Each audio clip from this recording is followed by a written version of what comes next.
It is my honor to introduce to you John 117. You know him as Master Chief. Today he needs no armor. Today all he needs is the warrior inside of him. He's going to need his armor. Too bad he never gets it.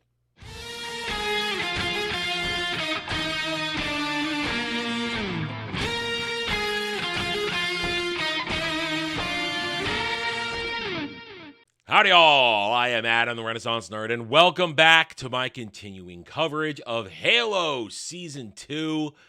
Here we are, the fall of Reach. You would think this would be a layup for this pathetic excuse of a show, but no.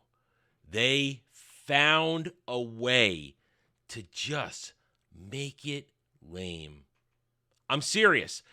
All you had to do was drop the Master Chief in his armor with his helmet on into this hopeless battle and then have him fight his way through it, get Cortana, and then get on the Pillar of Autumn and escape. But no. Let's have 45 minutes essentially with about, I would say, within that 10 minutes of it are actual action. Mostly walking and talking, standing and talking. No sitting and talking, but a lot of talking when there should be action. When you get the action, it's shaky cam city. Bad CGI. You can tell when they're standing in front of green screens. It's pathetic. It's dumb. And on top of everything, it's forced emotional connections to characters you don't care about. They spent the past several episodes building up characters that are worthless and pointless and basically fan fiction. And now you're supposed to care about them when they die. Newsflash. That's not how good writing works. That's not how good character development works. That's not how world building works. This show is a masterclass in failure. And we're going to watch it play out before our eyes. So let's get started with Halo Season 2, Episode 4, Reach. I've played this over in my head 1,000 times. What to say? How to say it? Let the travesty begin. We start with Vanek on a roof feeding the pigeons. Notice how Riz and Kai get their side story adventures about trust and having a gay best friend. Vanek, he just feeds the pigeons. There you go. Fall of Reach starts. He rushes off. We now cut to John and Perez running through the streets. Perez happens to now witness her home be destroyed by a Covenant, artillery fire, because they make very clear that the fleet hasn't arrived yet. So I guess it's Covenant artillery fire. They destroy it. She freaks out. My family, my friend. Here begins the forced emotional connection we're supposed to have with characters we don't care about. That's right. We are supposed to feel for Perez as she loses her family and as John tries to be all stoic. I feel nothing. I don't care about Perez. Yes, she had a good moment a couple episodes ago showing us what true PTSD and survivor's guilt looks like. But since then, it's just been, I like to pray, and I can instantly translate Covenant, even though there's no evidence that Covenant speak has become a readily available language for us to learn.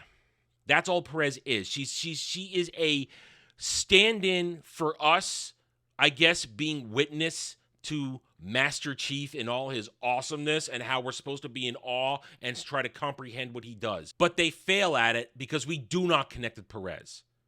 We don't connect with her. We don't even connect with John, who now pulls her along. They move to another street where the battle hasn't started yet, only to find a bunch of cloaked elites marching through the street. Fight breaks out, and guess what? We're going to have the Master Chief, shaky cam action and all, go one-on-one with an elite. It's bad. It's terrible CGI combined with, here, I'll do it for you. It's like it's moving around. Hard to keep track of. Let me fix that there. Hard to keep track of what's going on. And then he wins. And get used to that, because he's never going to put his armor on, never going to even find a helmet to wear. It's sad. It's pathetic. As I said in my intro, it was so easy just to drop the Master Chief into this conflict. Quickly get him in his armor.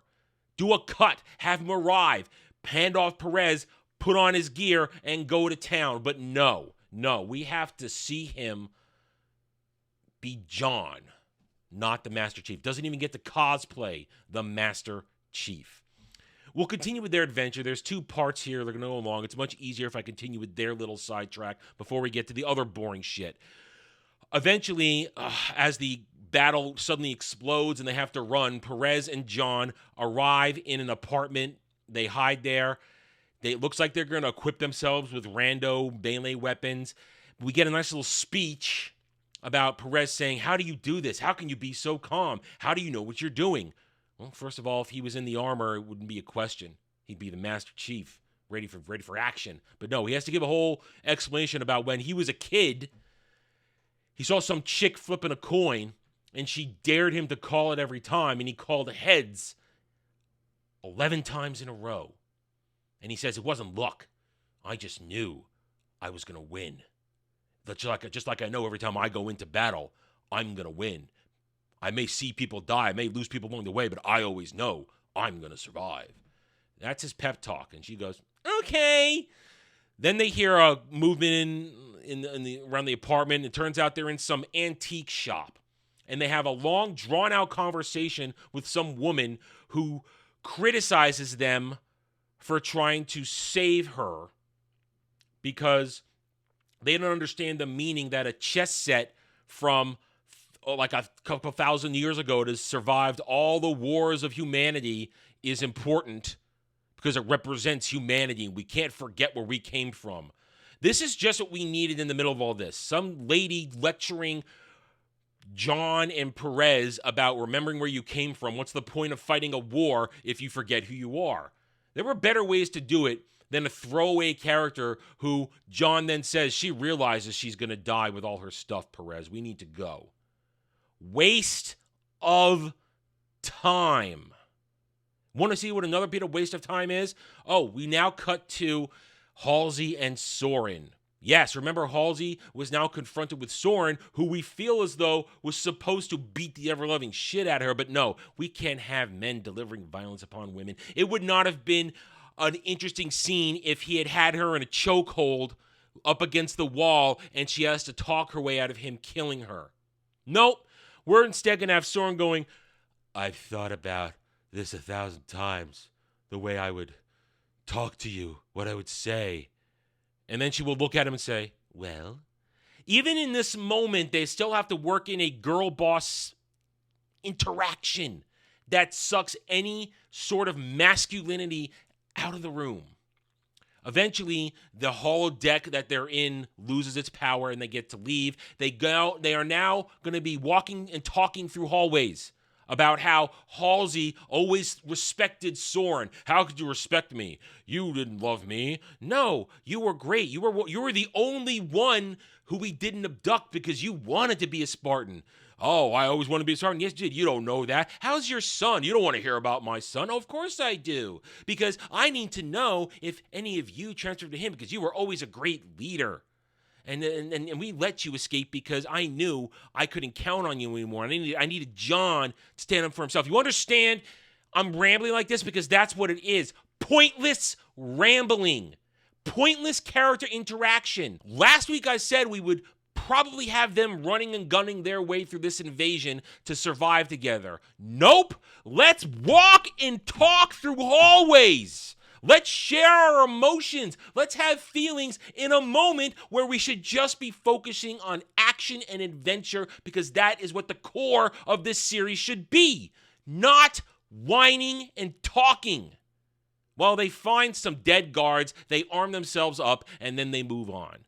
We return now to John and Perez as they link up with a bunch of other people, including Riz and her gay best friend. Come with me. No. I'm right where I need to be. I'm right here. Nowhere! Come on. I got something for you.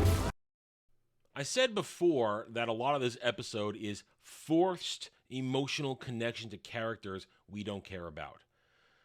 None of what I'm about to talk about makes sense outside of an attempt to make you care about characters that are worthless, that are there for identity politics reason. And this show has all of that in it. Identity politics to the max.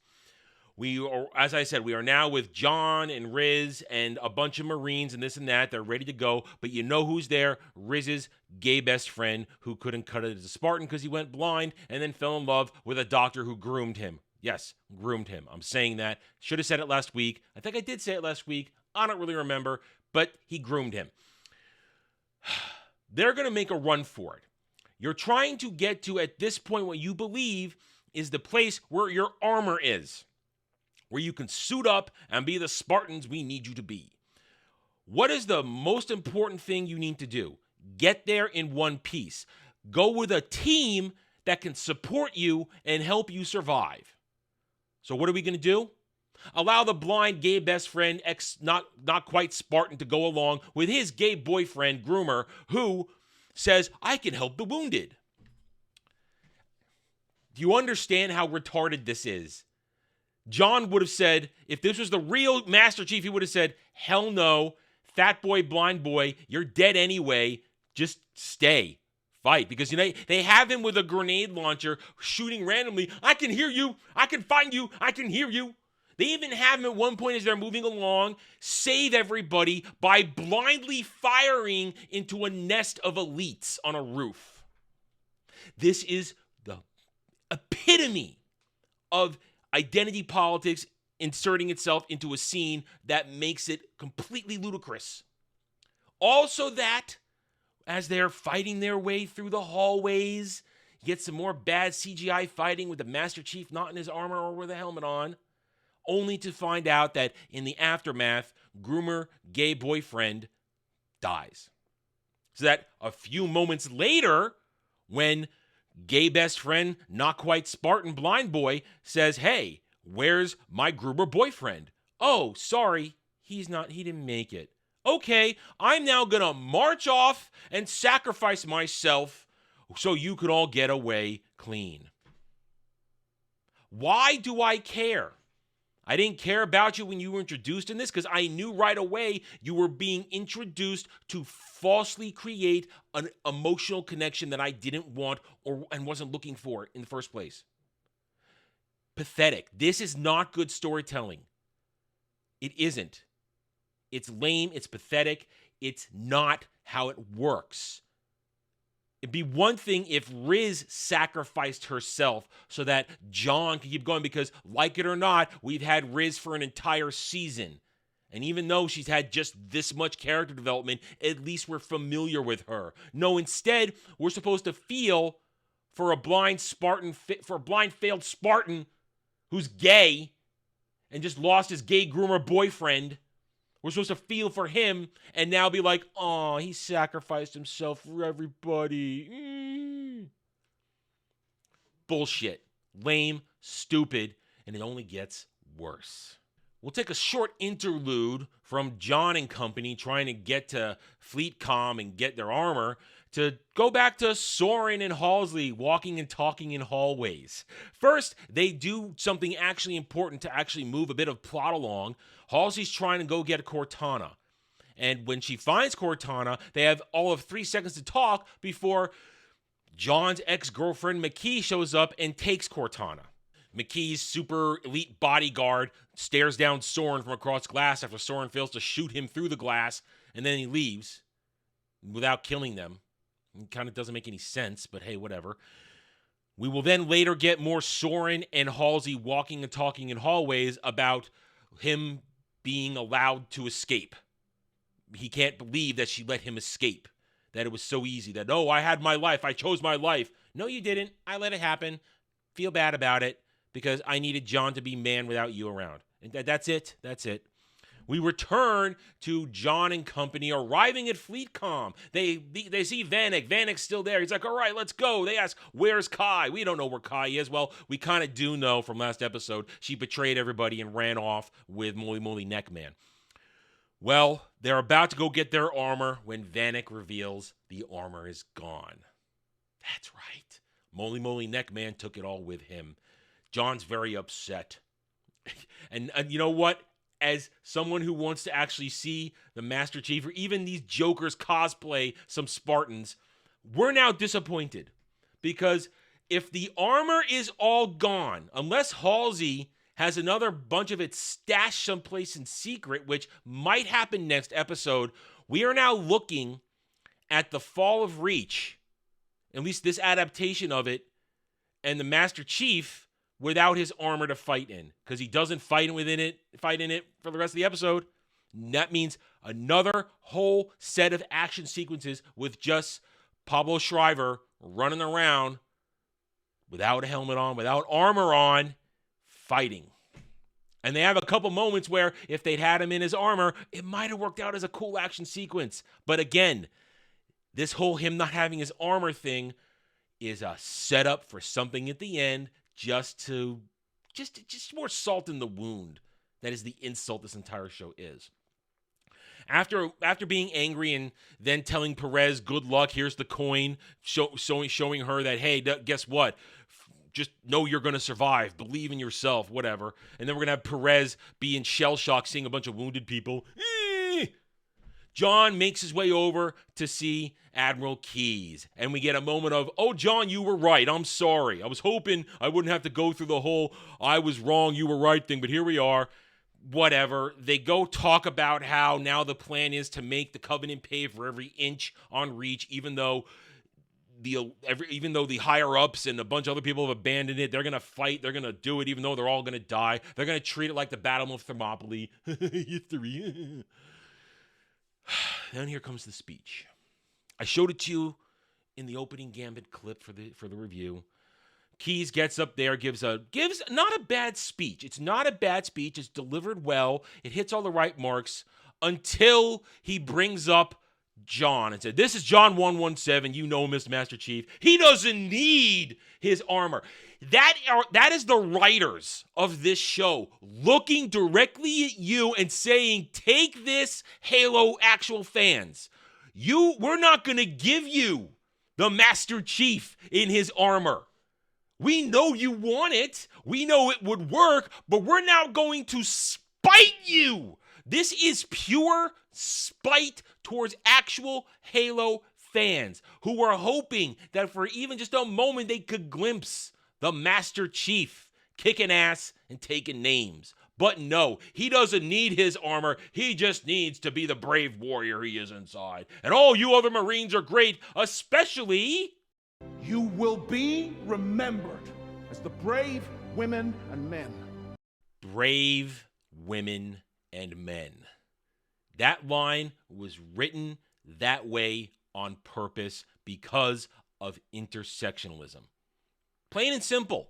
There's no other way around it. It is one more way for them to give the middle finger to people who don't want to play your goddamn social justice warrior intersectionalism games. They hate masculinity in this show. They hate giving men a chance to be men. It's always at some point a woman saving a man, or a woman doing something so that the man can, the woman being involved in an intricate way so the man can be successful. This is a joke.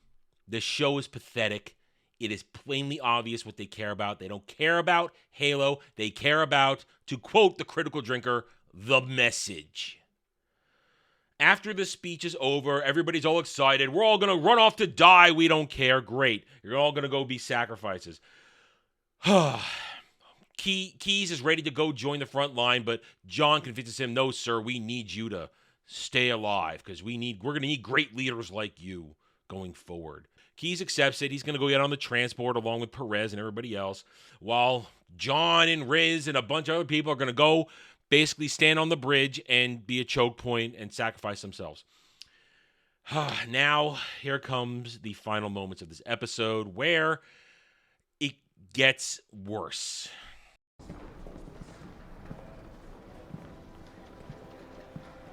Hello, Jacob. Catherine. And Soren. Here we go. The last part of the episode. If you think you're going to get some action, well, you do. You get some action. A whole couple minutes of it where it would have been great if the Master Chief had been on display in his armor with a helmet on. But no, we just get John running around doing shit. We'll get to that in a moment. We arrive just after John and Riz and Vanek and a bunch of other Marines go down to be at the choke point. Here comes Halsey and Soren. You're supposed to, I guess, feel some nostalgia for Keyes and Halsey's relationship as they come face to face in this dire moment. Not really. We know they sort of maybe still love each other somewhere, but Halsey is disconnected from emotion. It's whatever. It feels shoehorned. This moment feels shoehorned and trying to play off a relationship that they didn't really take time to develop enough. Especially when they try and have Halsey have emotional reactions to the coming events in the next few minutes. We quickly learn that there's the escaping going on. Keyes tells Halsey that she can go get on the transport. Soren goes, I'm a civilian. I'm going to be here too. No, you're a pirate. Oh, but a couple minutes later, he just calls him a person. There's a lot of forced humor here that doesn't fit and doesn't work. They're going to head up in an elevator, and during that period of time, there's going to be, as I said, forced humor about how's Miranda? She's not here, thank God. And Soren's going to go, you two get a room. Eventually, they're going to tell Perez to get up and go and start getting ready to lift off. Meanwhile, down below, the fight begins. That's all you need to know. Fight begins. Back in the hangar bay, Soren realizes something's off. I wouldn't say Soren gets there in the nick of time, but he kind of just stands there as a bunch of jackals come over the edge of the hangar bay door, whatever, and begin an assault. People dying, screaming, whatever. Soren tries to fight back. Halsey gets out of the way. He saves her and pulls her out. On board the ship, Keyes is trying to lift off, but he can't because the fuel line is still connected to the ship. It needs to be disengaged. He tells Perez, you stay here. You're going to fly off. She goes, no, sir, not without you. He says, you're going to fly off. Now, here we go. This is an actual decent moment where they don't actually rob a man of his sacrifice to save others. Keyes goes out, disconnects the fuel line, and realizes he can't get back in as everybody else has been killed. Soren has pulled Halsey to another chamber. He's done. So what's he going to do? He's going to sacrifice himself to make sure the transport gets out of there to save as many civilians as possible. He opens up the fuel line. You see the fumes filling the hangar bay. Tells Perez get out of there. She knows that she struggles, but she is a good soldier and does as she's ordered. She kicks it into gear. And you got to give this, they got a moment right here. Got a moment right. Keyes takes out his pipe and goes, you got a light? Perez kicks it into gear. Giant explosion. Halsey freaks out. This is what I said before. This is all, everything they did with her and Keyes a moment ago was so that she could have an emotional reaction here, even though up to this point in the entire series, Halsey has been incapable of showing this kind of emotion. Oh, but Adam, She's breaking through her cold exterior. No. If you haven't laid the foundation for it, it can't happen. That's not good writing. This isn't how it works. Well, John and Riz and some Marines arrive just in time to witness the explosion. And as they are getting ready to choose what to do next with Halsey and Soren, here come more Covenant forces. Big fight ensues. Well, not really a big fight. It's a scramble. A lot of shaky cam. And they are eventually not winning. You get a lot of Master Chief fighting dudes until finally he comes up against his ex-girlfriend's personal guard. The elite there. They have a fight. And Chief fails to even damage the guy. He ends up in a moment here now that I said would have been cool. Would have been cool if John had his armor on. What does he do? He picks up a plasma sword. Ready to go. The elite. Ready to go. They're going to have a fight. And they're about to do it. But then a rando Covenant soldier shoots John in the gut, taking him out. McKee's personal guard cuts off that dude's head for denying him his honorable fight. But here it is now. If John had been wearing his armor, that wouldn't have happened. because now here comes the personal guard of Makee ready to gank him, but she says, no! Stop! That is correct. Makee arrives to save Jon from being killed again. She saved him on Sanctuary in episode 1, and she saves him here. This is why, story-wise, he wasn't allowed to have his armor so that a girl could save him again.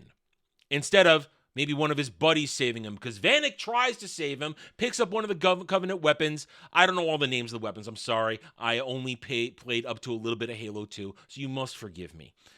Fires the spine gun. The Elite shrugs it off, takes it, shoots, takes it out, stabs Vanek with it, and now Vanek's going to die. Everybody has a, oh my God, Vanek, no! Let's remember this. I pointed it out earlier in the review. Vanek, his whole side story adventure, his character development this season is now he likes to feed the pigeons. And now he's dead. Just like Rhys, just like Kai, this kind of loss is acceptable because he's been here for an entire season. But unlike Kai and unlike Riz, Vanek has had zero character development to really make this hit home other than he's part of the Silver Team. Master Chief gets pulled away by Soren. Everybody's upset, and our final shots are of Vanek's corpse staring into the sky, watching the birds fly. Because I guess maybe he wanted to be free like a bird, which is why he fed the pigeons. Too bad you didn't give us a story about that to have any sort of emotional connection. You understand what I've been saying this entire review. False emotional connections to try and make us feel something that isn't there because they haven't worked for it. They haven't earned it. Halo Season 2 is a travesty.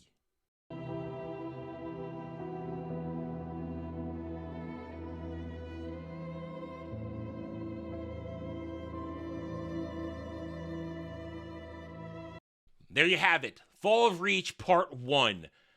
This show is an insult to Halo.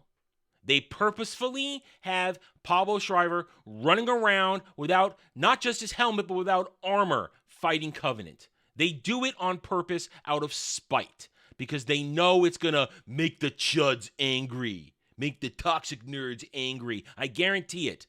And then you have barely in action. This is the Fall of Reach. It was a 45-minute episode to start it all off, and literally there is maybe about 10 minutes of action. The rest is forced connections to characters you don't care about as they die one by one.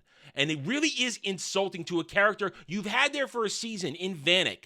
You have him try to do a sacrifice play to save his boss, to save his friend. And it's meaningless because he's had no character development outside of quippy one-liners, and he likes to feed the pigeons.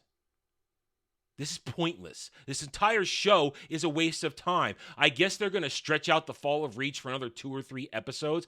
Because now, somehow next episode, I swear to God, if Moly Moly Neckman took all the armor,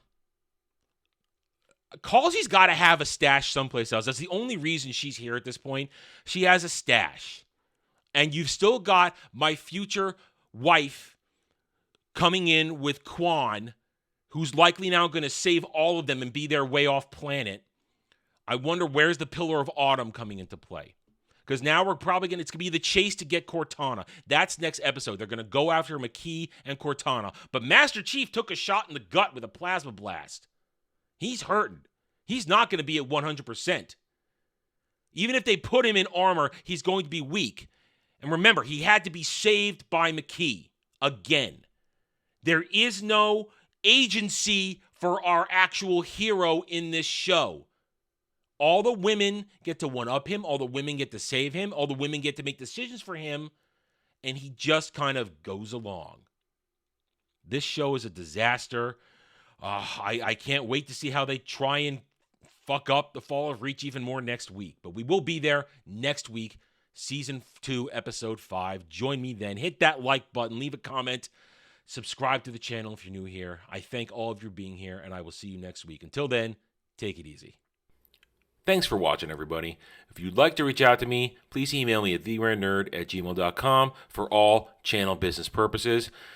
I am on Twitter now, mostly for promotion and sharing of videos, maybe a little shit stirring here and there, who knows, @TheRenNerd. You can also find me at the Geeks and Gamers forums under @ROAS, and you can see me on Rumble and Odyssey under the Renaissance Nerd. Thanks again for watching. Take it easy.